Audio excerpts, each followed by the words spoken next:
Awesome. Can you guys hear me okay? Yeah? I feel like I have to lean over here hey, what's up?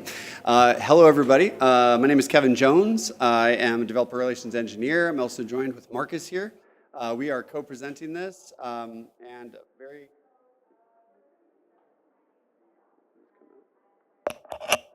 Sorry. I don't know what happened there. Anyways, okay. I'm trying not to touch it. So we're going to be talking today about AMP. Very exciting. This was just released today, so you guys are getting very, very fresh content. So let's just dive right into it. I think we want to kind of just talk about what the bounties are, and then we're going to do a walkthrough of AMP, and we're going to actually show you how to use it. First of all, if you want to build on AMP, there are three different categories. If you want to build on the graph, there's three different categories. The first one that we're looking for people to do is the best use of AMP data sets. So basically that means you just need to use AMP in your hackathon project, okay? And we're going to go much into detail on what AMP is, but there's first, second, and third place. Then we also have two other categories: the best use of the graph for AI, and this is including the subgraph MCP server and the token API MCP server, and using that in your AI agent or AI use case. And then we have another for best use of subgraph advanced features. These are all listed on the ETHGlobal website on what those features are, so just be sure to make sure that you know what those are. The repo that Marcus is going to be going through is here. This is the AMP Hackathon repo. Huge shout out to Marcus. He's been really grinding away on this, and he's created a really great experience for you as a hacker to get started quickly using this repo. So we're excited to show that off. You can just go to the Edge Node GitHub. And so what is AMP? So first of all, I think it makes sense just to talk briefly about why we created AMP. One of the things is we wanted to kind of do almost like a reboot, right? A restart at how we imagine getting access to blockchain data. So you guys know we have subgraphs, which is our flagship product. AMP is kind of a reboot on that allows you to get access to data through a SQL endpoint. So it's a database for blockchain data. Really, really powerful and very exciting. AMP is in a developer preview. So this is a brand new product. But to be honest with you, it's really, really impressive and very, very flexible. And we're looking for lots of feedback. So if you have feedback about the experience, please let us know. We want your input on how we can make it better. So please let us know. Also, AMP is all about local development. We're all about making a local development, and that is exactly what Marcus is going to do today. He's going to show you how easily you can do everything locally and spin up your project and get the access to your data using AMP in that environment. And on top of that, again, it's powered by SQL. SQL is super powerful, and there's a lot of really cool features in AMP that make it easy to query and get access to raw blockchain data or derived data that you can create with AMP as well. You can also do streaming, or you can do batch query transformations. So this is very nice. You can actually just get full batches of particular information from AMP, or you can stream data directly across the wire into your application, which makes it very powerful. And we also automatically handle reorgs on the chain, so you don't need to worry about that. We also support multi-chain and multi-contract. This is one of the, things with subgraphs that you could not do automatically out of the box, and is a huge, powerful point of what you can do with AMP. And also the data is verifiable because we have access to, we're actually running directly connected to either the RPC or via Firehose, and we're verifying that data as we put it into Parquet files in the data set. We also have AMP-powered subgraphs that are coming. So if you are used to using subgraphs and you still want the GraphQL API that you're used to, but you still want to power them with AMP in the speed that you get with the data processing, that is also coming soon as well. This makes, again, all together, the main thing about AMP is it's very, very performant and highly scalable and very flexible for building a project for data. So just some metrics. So we have access to the chain head at about 100 milliseconds, give or take. You can decode 4 million events per second with AMP, and you can query all of the block hashes since Genesis on mainnet in 5 seconds. So that kind of gives you a brief flash of how powerful it is. And on top of that, we took and we crunched the entire transactions on all of mainnet and put them either to two categories that has value or does not. And we were able to do that in 35 seconds. So we were able to like split and put them into two buckets, like 1.5 billion rows of data. So super powerful.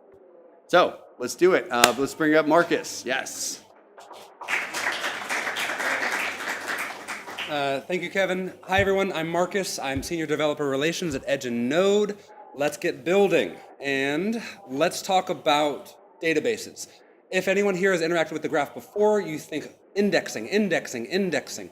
This is database, database, database. It's important to have that distinction because if you want to interact with a database, that means filtering.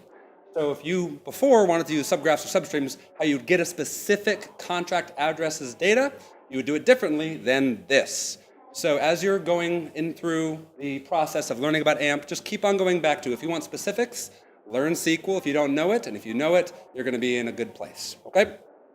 The next thing, if you want to have interesting transformations, you could absolutely do that on your data. You have the raw data, it's in the Parquet files, you could run transformations on that using SQL and create new tables. That's awesome. And if you want to use something else, such as a TypeScript UDF, to have more customization and more power, you'd prefer to use TypeScript, there's pre-baked ones in the repository right now. And they're really nice for decoding, they're really nice for doing more advanced transformations. Eventually, there will be more transformations available by you guys because custom transformations will soon be available, okay? So, let's go into actually the hackathon, and I think the most important concept of this presentation and what we're trying to get across is data sets. So there's two different types of tables that can be created by AMP. There's raw and derived. Raw is just that. It's raw blockchain data, which can be stored locally. It could be on-prem. It could be in the cloud. It's a database. It could be stored wherever you want. You could run transformations however you'd like on top of that raw data. If you want to then potentially change up your strategy and have your data sets settled with transformed data, pre-transformed data, that's a derived table, okay? You're essentially deriving more interesting tables specific to your use case by using a derived table and derived data sets. Is that clear? We have two different types of data sets, two different types of tables? Yes, okay, so now you could all win money at the hackathon. That's good. Okay, so let's get into building a little bit. Now, I'm going to go ahead and say, I've been to many ETHGlobal hackathons. I really enjoy them. They are great. And also sometimes there's no internet, which is okay. The intent of this is to say, hey, local is possible. So what we're seeing right now is completely local. We're indexing locally. We can actually interact with smart contracts. We can go ahead and use SQL locally. This is a local environment that we can have. And then we can create our database as such. So we have the logs going right here. And if you want to look, this is the fun part, I think. We go into AMP and look at the data. We have our raw data here, blocks, logs, transactions, raw data. And we have our derived data. I've named it counter. We have active blocks, decremented, incremented. And if we just interact with our front end, all right, we see logs are changing. That's cool. We actually have the Parquet files materializing in real time into our database. As I'm clicking here, it is populating our database, streaming right in, right away. And that is a Postgres database that contains Parquet files. Portable, it's a database. Do whatever you want with it. And that's really powerful. So I want to unleash this database concept to you guys. For many years, we've been focusing on indexing, indexing, indexing. You guys don't want indexing. You guys want data. You guys want data in a database. And that's the most important thing that we want to convey with this. Being able to get data from chain, either it be a local chain or from on-chain, into these data sets, be it raw or derived, is very fast. And once you have that database, you could do whatever you want with it using SQL. So there's a few different toolings that we have available right now for a better development experience. This is just the UI that we have for the little baby app. But if you want, we also have Studio available, which I think is running. Let me see.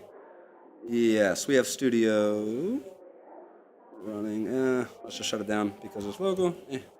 PM app Studio. There we go. And it should pull open. There it is. And this is the local development experience. Being able to run queries from a UI is quite nice. You could also take a look at the events. You can see the different sources, just a different development environment. Look out for this to be more extended in the future, not just testing queries, but being able to interact with data sets. Anything you'd want to do, such as composing data sets. Let's say you have a data set of amazingly derived tables, and you said, hey, let's plug that into another data set. That's all possible, at least locally. We're going to get to that point. It is also possible with our published data sets. Right now, I'm in a local environment. I can build, that's great. The published environment is just that, where you have, let's see if I can find it. A published environment means, come on, nope. There it is. The playground. So whenever you run an AMP instance, you are essentially saying, I want to have AMP and the data sets potentially coming all locally, bringing it from Anvil or from on-chain, and you want to house that data. That's totally fine. There's also hosted data. If you don't want to worry about gigabytes and terabytes of data and having it in tables, there's a hosted service provided by Edge and Node that you could just go to, this is online right now, and build off of that. So you don't even have to run AMP at all. You could just go ahead and use SQL to query blockchain data. One last unlock that I want to convey before time for questions. Transformations are really important. A lot of times data analysts, app developers want data in a specific way, and that might change day to day. And with this, you're going to be able to use SQL to essentially say, at query time, I want it to be arranged in this table, filtered this way, joined this way, from this chain, that smart contract, and bring it all to me through one query. That's really powerful. Okay, I want to convey how powerful that is because this is multi-chain, this is multi-contract. Being able to hit multiple chains and multiple contracts all at once with one query, UDFs included, that's super powerful. And so please get in here, break everything that you see. This is developer preview, which I know I've got some serious senior developers in here. Break it. Find things that are uncomfortable. Talk to Kevin and talk to me. I want to make this better so we can make Web3 and crypto better. So thank you guys for your time. If there's any questions, Kevin and I will be here. And is there anything else that I missed here, Kevin? Are we good to go? Oh yeah, we could do that. The README is quite inclusive. I was working on this a lot.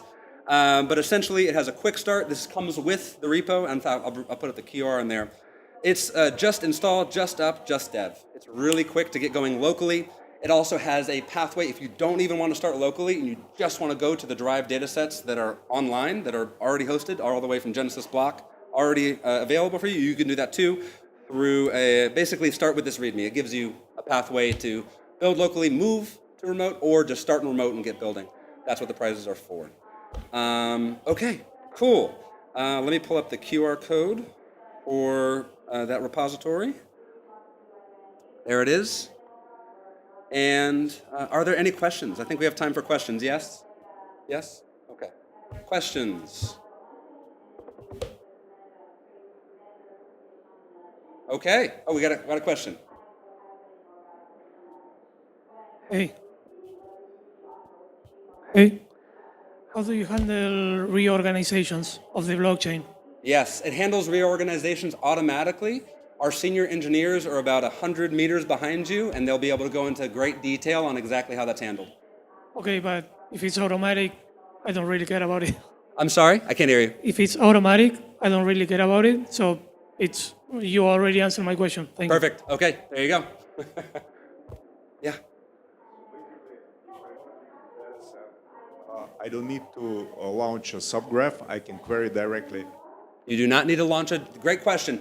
Subgraphs and AMP are different. They do connect if you want them to. One of our engineers just pushed something that, that just came in. So it should connect today. I'm not 100% sure on that, but it should. It's on its way. But yes, they're two separate things. If you build locally, you're just working on an Anvil instance, or it could be hard hat too. As long as you connect to the RPC locally, you're good to go. And then from there, that's one environment. You could also work on data sets that are published that have all of the data from, we have Arbitrum, Base, Ethereum, and Base Sepolia, all the way from Genesis Block. And you could just send SQL to that location too. And so that's does that answer your question? Yeah, so basically Okay. I deploy a contract on Base and I can query it directly without Bingo. If you deploy it on base and just hit the endpoint that's on the remote data set, it has it. All right? Cool, thank you. That's it. Sorry, can you repeat which chains are supported? Great question. So we have currently 4 chains supported, 1 testnet. We have Arbitrum, we have Base, we have Ethereum, all mainnet, and then we have Base Sepolia also supported. Oh, Arbitrum. Arbitrum. Okay. Good to know. Thank you. Arbitrum is not supported yet because it's not synced fully. It'll be available by Sunday. Cool. Yeah. Yeah. This is developer preview, mind you. We are looking forward. Please go into the README. There's a few different caveats with streaming transformations. There's a few different caveats right now. This is developer preview, so I want to get feedback from developers of what you want to build and what we're stopping you from building. If you have an idea and you're like, dang it, I want that, please talk to us because we want that too. We want to unlock that stuff for you. We're aware of things that we are aware of, what we're trying to unlock, but of course we don't have omnipotent vision. So please come to us with your vision. We'll help you out.